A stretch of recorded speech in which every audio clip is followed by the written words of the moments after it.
Willie D Live. Maybe they could use AI to vet these cops when they come on the police force. They can actually interview these cops and they can read these cops' minds. They can understand what they're saying. Oh, trust and believe. I believe that's why. This is my opinion now, y'all. This is my opinion. Don't y'all come for me now, okay? But I believe that's why Elon Musk really stepped down off of the board of OpenAI. This was back in 2015 because he was so passionate about this project. It was an open source project, free, and just to help the people. That was the whole sole purpose of this. As these other parties came in, he wanted to actually take over and say, let me take this AI to a whole nother level. Elon Musk's idea was to really make it for the people, for the public, to help them improve and just evolve. These other two individuals, which I ain't ran the tape all the way back on them because I need to finish my research, but I can almost bet my life on it that they connected somewhere in that Rockefeller Foundation somewhere.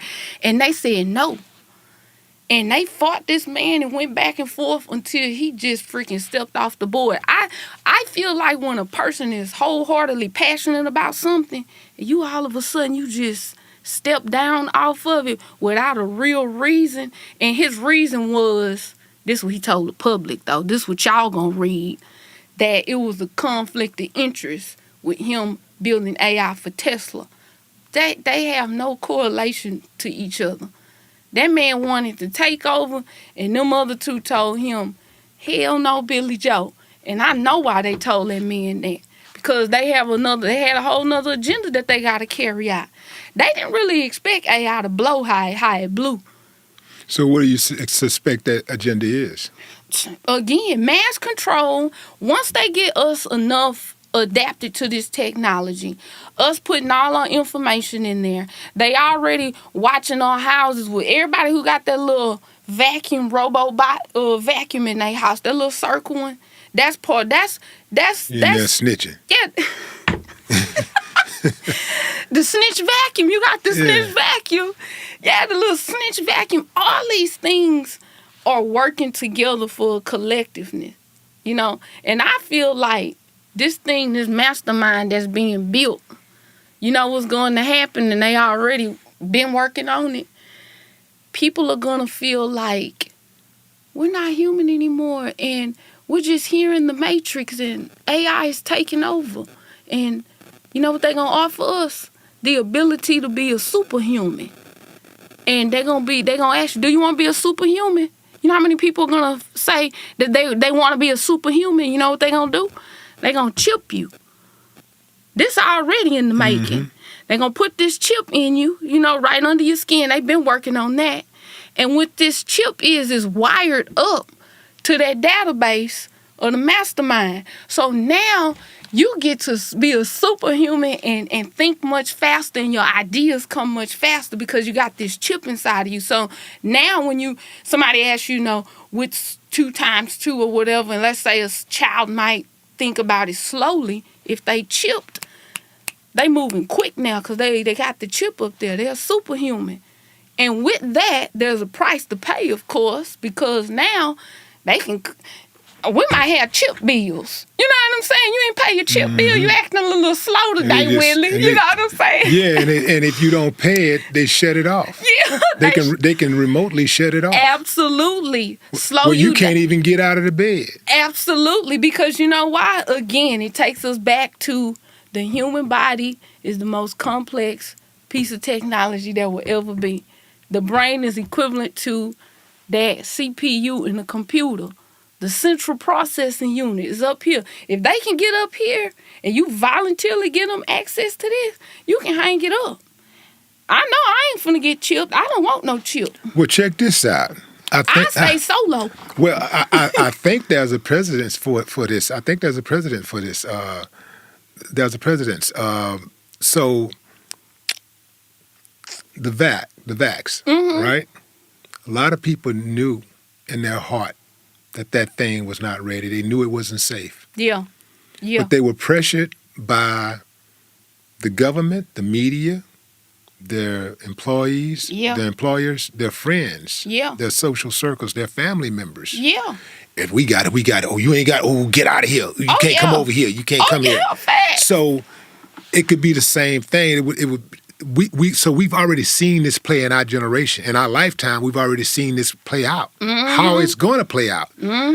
There's a lot of people that ended up getting vaxxed that was against the vax, but they did it anyway.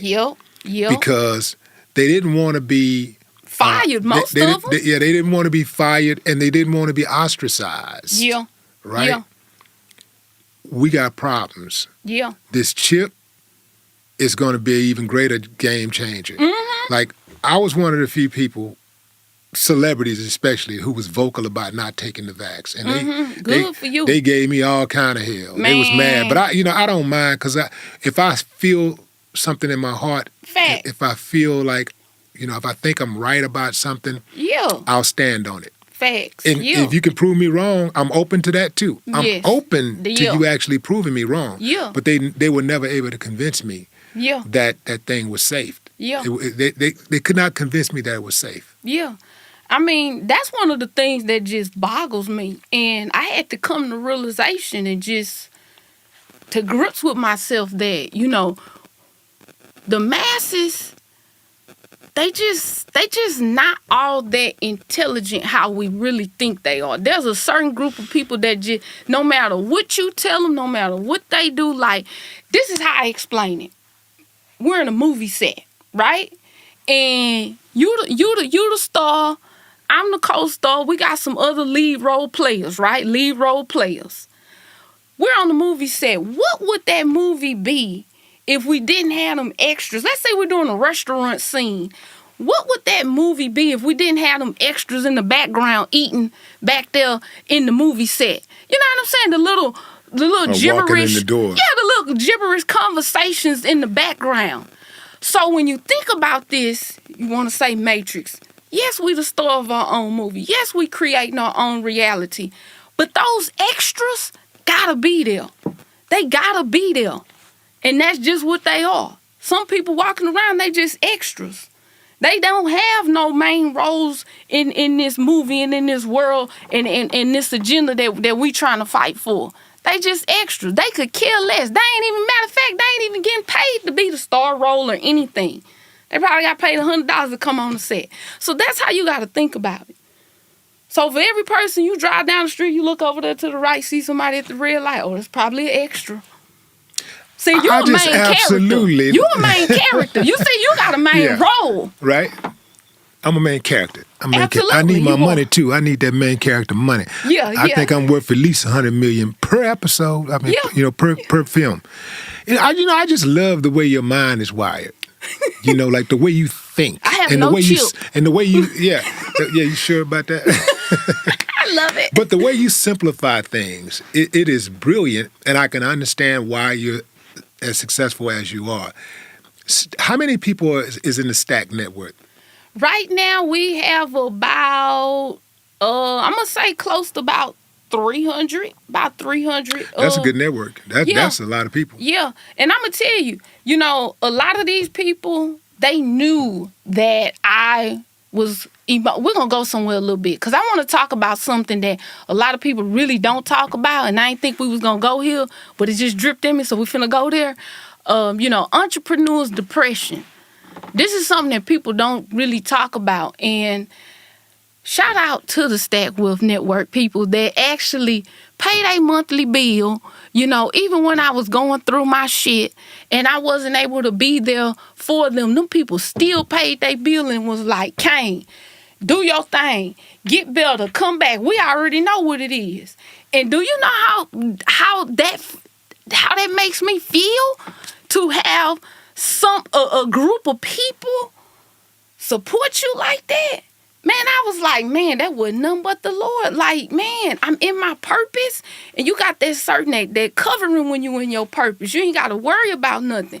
But coming out of that hell with that other company, I never really, kind of like when somebody dies, and you never mourn, and you try to sweep it under the rug and just get on with your life. And then all of a sudden you kind of have a little nervous breakdown. And then all of that comes back up. And boom, now you mourning from something a year ago or whatever, 2 years ago.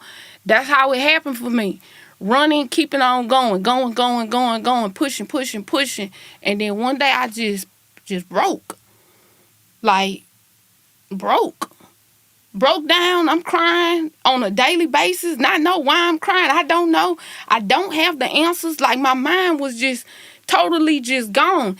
And AI had just popped off. You know, I had just introduced my group of people to ChatGPT. This was in September before it even had dropped. So they was already on it long before the public even knew about it. And they was like, just, whoa, Kane, like, what the freak is this? I was teaching them how to use it.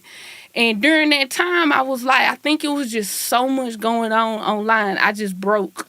I ain't really, for the first time in my life, I ain't know what to do. I was stuck. And I'm going to be honest with you. You know who it was that called me? Will? Yes. Freaking Will Roundtree out of the freaking blue. He texts my phone and he like, Sabrina. And I'm like, I ain't finna respond back. Because I'm in my bed. Mm-hmm. You know what I'm saying? I'm about to break down. Yeah. Like all types of thoughts going through my mind. You know, I'm down in myself because I'm like, everybody sees me as this superhero. My family, you know, they think I had all the answers to every freaking thing. You know, BFF can't really resonate really kind of like what I'm going through. You know, like, dang. Who do I go to? Who do I talk to? You know, I talked to one friend. They write me off as, man, them ain't no problems. You know, them rich people problems. Them ain't no real problems. And I'm like, this is crazy. Yeah, Will, he texts me. He called my phone. I answered the phone. And then he said really just few things to me, but one thing that shifted me. He said, Sabrina, be human. He was like, you need to be human. He said, you got to realize that your accomplishments, you being hard on yourself for no reason. The places you done been, most of the things that you done have accomplished, the people around you and stuff haven't even done that. So you can't look at yourself and say that you feel like you're not where you need to be. You done more than the average person. It seems like be human. It seems like it would be easy for somebody that's in your field in technology to not be human. Because you just get so wrapped up in technology, you get so wrapped up in systems and tools and automation. Yeah, I know. And in my last, we're gonna go there a little bit. My last relationship, you know, I was married, and he would call me like the computer because everything I did was calculated, and my mind just thought like that, like time. Food, pick up kids, this, that, like my mind ticked like that. So I think I did condition myself to kind of be like a robot. You know, everything calculated, time, every minute counts. I'm looking at minutes and all of that. So, yeah, that's what happened. That entrepreneurial depression is something real, you know, especially with a lot of our people who just now getting into business. You know, you hear it all the time. Go hard. Wake up at 4 o'clock in the morning, hit the gym, go do that, drink water, you know what I'm saying? No hamburgers, none of this, you know what I'm saying? This strenuous idea of what it takes to be successful. But in reality, after I sat back and look, I started running the clock back. Really, it's all about flow. It's about being really in alignment. Because when you're not really in that alignment, you start to go against the grain, and there's something called polarity. You know, you got that pull this way and it's pull this way. You get in that polarity, you really don't go nowhere. You kind of got that pulling this way and it's pulling that way. But when you really start to be in alignment and you stay there, you get kind of like in this flow. People find you, books find you, stuff just start happening.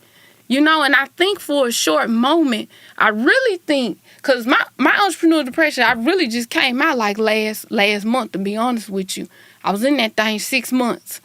And I really that's a long time to be depressed. Dang, like, consistently. Is. I thought 2-3 years was a long time. Well, you know, sometimes I think, let me just say this, and please don't lose your thought, what you was about to say, but all of us humans experience depression at some point or another. The idea, though, when dealing with depression is how soon you can bounce back. Some of us are better at bouncing back from it than others, and we do that, based on the way we process our shortcomings and losses and tragedy. It's all about how you process it, and that will determine how fast you bounce back. Even the best of us are still going to experience, even with that information, you're still going to experience depression. But it might be the bout might last for 5 minutes. It may last 5 hours. It may last 5 days. It may last 2 weeks. But you bounce back faster. Others are not so well at it. Are not so good at it. Some people may go through it for 6 months, like you did. Somebody else may go through it for a year, and then you have other people who have a lifetime of it. To whereas they experience depression most of the time, and they have good times, and they have incremental good times. I think that's the difference. Your recovery time. That bounce back. Yeah.